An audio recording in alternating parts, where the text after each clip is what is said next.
The amount of severe depravity this woman has, I feel like looking into her eyes would be like coming face to face with evil. She also reminds me so much of Casey Anthony. In 2020, an 11-year-old little boy disappeared from his house. He was supposed to be walking over to a friend's house, but he never made it. This was also in the middle of winter in Colorado. He was missing for around 2 months until his body was found in a suitcase on the other side of the country. And throughout the entirety of this case, the amount of lies and deception and horrifying truths, there were a lot. So let me take you to the very beginning. We're talking about the case of Gannon Stauch. With that being said, I do have to give my usual warning. We're talking about an 11-year-old child. If you think that listening to this is going to harm your mental health in any way, shape, or form, skip this video. I will see you in my next one. I mean it. Take care of yourselves. I love you. January 27th, 2020 was a Monday. That day, a 911 call came into the El Paso County Sheriff's Office. On the phone was a woman's voice, quote, "My son was supposed to be home at 6 p.m. and it's almost 7 p.m. He's only 11. She tells the operator that he left home sometime between 3:15 to 4 p.m. to go meet up with a friend, but he never came back, even though he was supposed to make it back home in time for dinner. The caller was 36-year-old Letitia Stauch. She was calling in regards to her stepson, 11-year-old Gannon Stauch. So their family consisted of Gannon's dad, Albert Stauch, his 2 kids from his previous marriage, Gannon and Lena, Letitia, and her daughter from a previous marriage, Harley. So they were a blended family. Albert and Letitia got married in 2017, and on the day of Gannon's disappearance, Albert, was out of town. He was a sergeant with the Colorado National Guard, and he had been away on duty. So Letitia was the only one left with and in charge of taking care of the 3 children. Gannon still had not returned back home by the time that his father Al returned back to Colorado, and the first thing that he does is obviously meet up with authorities to see what he can do to help find his son. He's worried sick, as any parent would be, and Letitia is showing the same level of concern. At least that's what it looks like at first. It just made no sense to anyone how Gannon could just disappear on a walk over to his friend's house, because that was a walk that he did often. He always went out to go play with friends or neighbors, and the only rule was that he had to be back home by the time that the street lights turned on. Yet according to neighbors, they didn't see Gannon that day at all. So Letitia and Al are working with authorities. The community is gathering up to help. Authorities are searching on foot with helicopters in secluded areas. They had drones flying around in open areas, and police dogs searching by the creeks. Residents in the area and in the neighborhood had left their porch lights on just in case Gannon did show back up. Volunteers organized search parties through fields and trails and drainage ditches. The FBI's child abduction team was dispatched. The National Center for Missing and Exploited Children also got involved.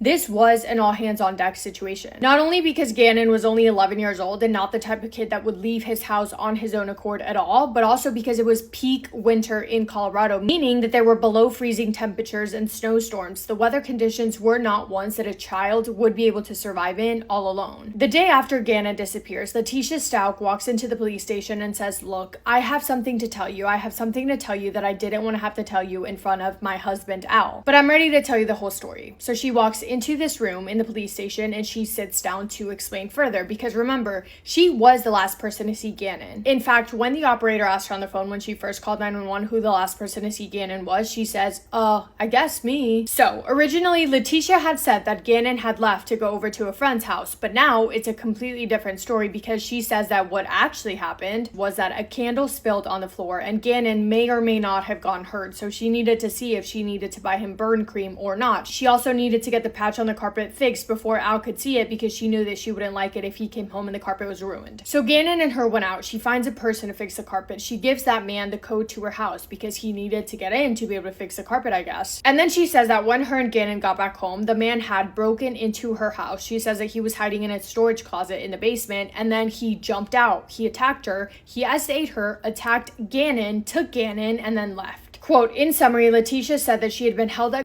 and by a Hispanic male that she knew as Eduardo, and that Gannon was abducted by that male after he finished her, end quote. This news story came out of nowhere, so authorities' next logical step is to get her tested because of the SA claim, right? And in the room when they're sitting down, Letitia says, of course, I will go get tested. I will do whatever it takes to help find this Eduardo guy. I will do a test, but I'm really hungry, so how about I go get food and then I'll drive myself over to the hospital? And they're kind of like, no, this is kind of a big deal, like, let us take you to the hospital. And she says, I'm hungry.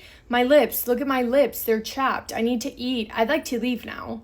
They managed to take her to the hospital, and then she just refuses to have that test done. She doesn't want to do it, so she leaves. They tried to call her back to get her back in to do the test, but she comes up with excuses left and right. Letitia managed to successfully avoid law enforcement for weeks, never actually agreed to take any test or provide any additional information until she eventually stopped cooperating with law enforcement altogether. That behavior looks odd to anyone. So rumors naturally, of course, start to circulate about how she keeps changing her story and about how she isn't doing really anything to help in the investigation. So then she decides to do a TV interview because why not? She does that and she only really makes things worse for herself because it kind of gives off that she only wants to talk about her, to clear her name, instead of wanting to talk about anything related to where Gannon could be. In that interview, she talks about how she has taken care of Gannon for the last 2 years because his biological mother doesn't want to, saying that she would never hurt him and that she knows that there are some questions, but that the hate that she is receiving needs to stop. We also later learned that based on text messages and additional evidence, that even though Letitia claimed to love all of her children equally, that definitely was not true when it came to Gannon. And she also had this, I don't know if you'd call it jealousy, I think I would. She had this weird feeling of jealousy against Gannon's biological mom for whatever reason. Obviously, just internal issues that she had within herself. But anyway, point being, it looks like she's only speaking out to defend herself, saying that she will be ecstatic when Gannon comes home, not because he's coming home, but so that she could tell people that they owe her a really, really sincere apology because of all the rumors going on about her involvement in his disappearance. Meanwhile, Gannon's biological mom and dad are also speaking out in conferences together, but in a completely different tone because they're very clearly emotional. They're pleading for anyone who might know anything to please come forward. They're talking to Gannon, letting him know to please come home and letting him know that they are here waiting for him whenever he returns on the off chance that he could hear those interviews. The behavior from them versus Letitia was completely different and it was noticeable. And I know that everyone grieves differently and I don't think that you should make assumptions based on just that, but that on top of the constantly changing stories, on top of the not cooperating with law enforcement, it definitely made authorities look into Letitia Stout a little bit closer. And the more they did, the more questions they had. But one of the first big red flags came up when a neighbor came forward with CCTV footage that he had captured from his home camera. This was footage that he showed to Al. The footage, dated the morning of January 27th, the day that Gannon was reported missing, showed Letitia Stout leaving her house with Gannon at 10:13 a.m. and getting inside of a red pickup truck. And then you see Letitia returning back home later around 2:26 p.m., so 4 hours later without Gannon. He never came back home, and hours later she calls 911 to report him missing. When this neighbor showed Al the footage, quote, he just broke down crying and said she lied about the time he didn't go to a friend's house, end quote. And just like that, the timeline that Letitia Stout had constructed began falling apart. Another chilling detail comes from a phone text recovered during the investigation. At 1:21 p.m. on January 27th, a message was sent from Gannon's phone to his father's Al's phone that said, quote, "Can I play Zelda at least?" end quote. And that might not sound relevant until you learn that investigators later determined that Gannon was no longer alive when the message was sent. Someone else had typed it and sent it. As the days went on, Al began feeling unsure about Letitia as well, and rightfully so, not only because of that CCTV footage, but also because of other little things that she was doing, such as referring to Gannon in past tense when everyone else was still talking about him as if he was still here. So he ends up agreeing to let law enforcement record their phone conversations just in case she says something that might prove to be beneficial and helpful in the investigation. And on one phone call, she asks Al, quote, "If there was an accident, are you going to stand by me?" end quote. He says yes, and she responds with, quote, "I'm sorry for all of the stories, I just didn't know what to do," end quote. Then she brings up yet another story, completely different, this time saying that the random man's name, Eduardo, remember the one that she was claiming broke into her house and took Gannon? She says that his name isn't actually Eduardo, that his name is Quincy Brown, and that he was from Craigslist. She claimed that she got in contact with him because she was going to buy a bike from him, and that when she went to go meet up with him, Gannon went with. He test rode the bike. He fell off, hit his head, got hurt really bad, but she didn't have a phone to call 911 with. So she says that Quincy then ties her up and then takes Gannon to go and get help. And if you're thinking that that doesn't make sense, it's because it doesn't. There was also another story in which Letitia says that she was in a store parking lot and was interrupted by a pregnant woman who was asking her for help, who then forced her to walk into a Petco and quote unquote drop her off somewhere. When she's telling this story, she describes it as being in the wrong place at the wrong time and says, quote, "It's just being caught up in the wrong place at the wrong time with the people who are money laundering, wanting me to deliver paper to these Mexican restaurants, and you're supposed to get packages back from them." Like, She was losing her mind, okay? I don't know if she realized it or not, but she was definitely having some sort of internal freak out. I don't think she was in psychosis. I think she's just, quite frankly, dumb. And realizing that the walls were closing in on her. And once she realized that they were, and that there was no one believing her stories, she fled. She left the state. The only good thing about her leaving is that investigators could now conduct a more in-depth search warrant at their house without her being in the way. And when they did, in Gannon's bedroom, they found an extremely large red stain that had gone through the carpet, through the padding, and onto the floor, staining the cement floor underneath it. They also found a pair of Letitia's shoes by the washing machine that were stained red too. And once they tested that, it was confirmed that that came from Gannon. It was his DNA. And just in case they needed more evidence, they dug for it and they found it. Letitia's recently deleted Google searches included things such as, I just want you to brace yourselves for a moment. I don't like my stepson. Should I get a divorce? I'm overdoing all the work for my stepkids and their mom doesn't help. My husband's ex-wife does nothing for her kids. Find me a rich guy who wants me to take care of his kids. What is the process for a runaway child? Find me a new husband. Book. How to get out of sheets. How long does it take for a body to decompose? Search efforts for Gannon Scout. I need to change my look to hide. Full face change. Full face transplant near me. Need a guy who wants me to move in. Find a man with a place to let me move in. How to tell police whose body has been found. Can God help me escape jail time? Find an immigrant who will admit to a crime. How does the FBI find people? There's plenty of more searches, but I mean, I truly really have no words. Just over a month after Letitia reported Gannon missing, she was arrested. She was taken into custody in South Carolina, where she was, I guess, visiting family. She waived extradition the following day and she was transported back to Colorado. 15 days later, on March 17th, 2020, a maintenance worker conducting inspections under a bridge in Florida found a suitcase, and inside the suitcase, there were the remains of a child. They were identified through dental records as Gannon Scout. He was only 11 years old. Found more than 1,300 miles away from his bedroom in Colorado to a bridge underneath a bridge in Florida, stuffed in a suitcase. The medical examiner's autopsy determined the cause of death was a combination of blunt force trauma, sharp force injuries, and a wound. There were also defensive wounds found on him, meaning that he tried his best to fight back once he realized that his life was in danger. The arrest affidavit, sealed for months and finally released publicly on May 5th, 2020, laid out what prosecutors believed had happened in the Stout home on that afternoon on January 27th.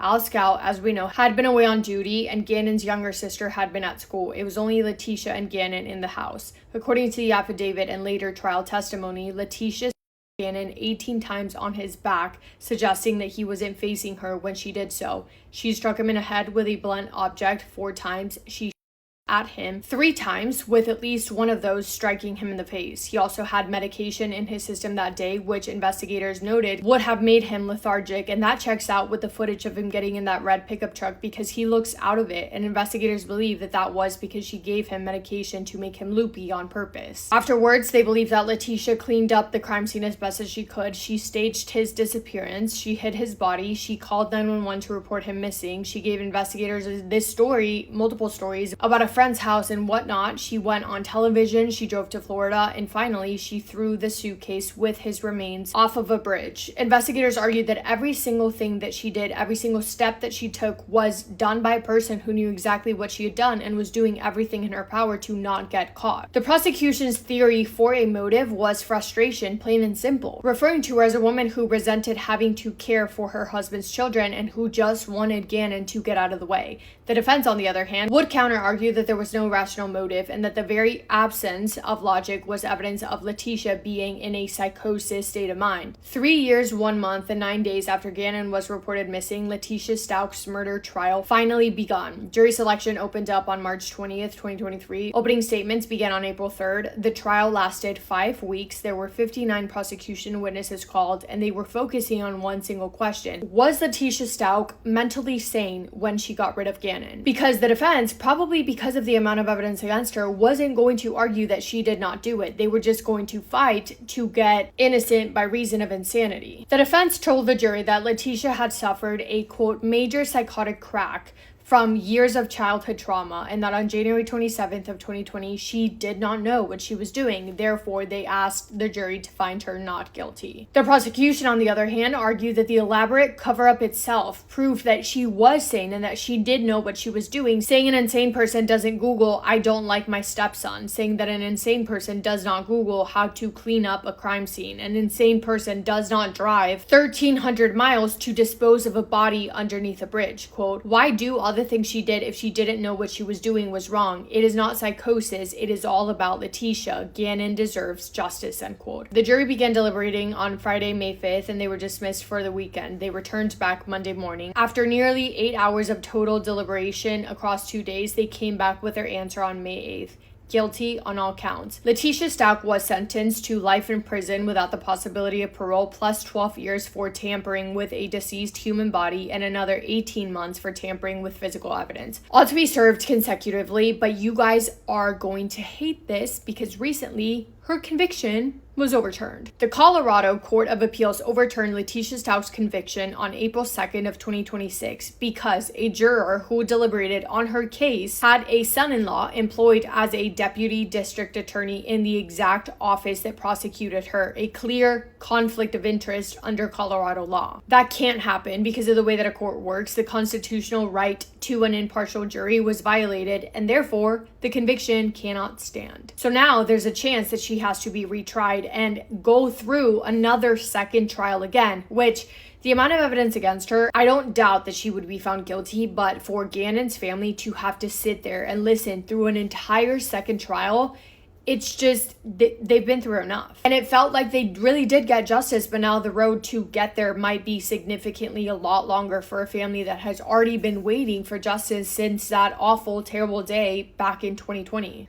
And there's so much, by the way, that I didn't mention, or else we would have been here for 30 minutes. I should have made this into a podcast episode, but I already don't want to edit this video because just seeing her face and putting her picture up on my screen makes me angry. Yeah, that's it for me today. Let me know if anyone else is keeping up with this case. This was a massive case, so I wouldn't be surprised if you guys have heard about it. Thank you for spending time with me today and for listening to Gannon's story. I hope you guys are having the best day. If not, go do something to make it the best day. Make somebody happy, and I will see you in my next video. Massive kiss on the forehead to every single one of you.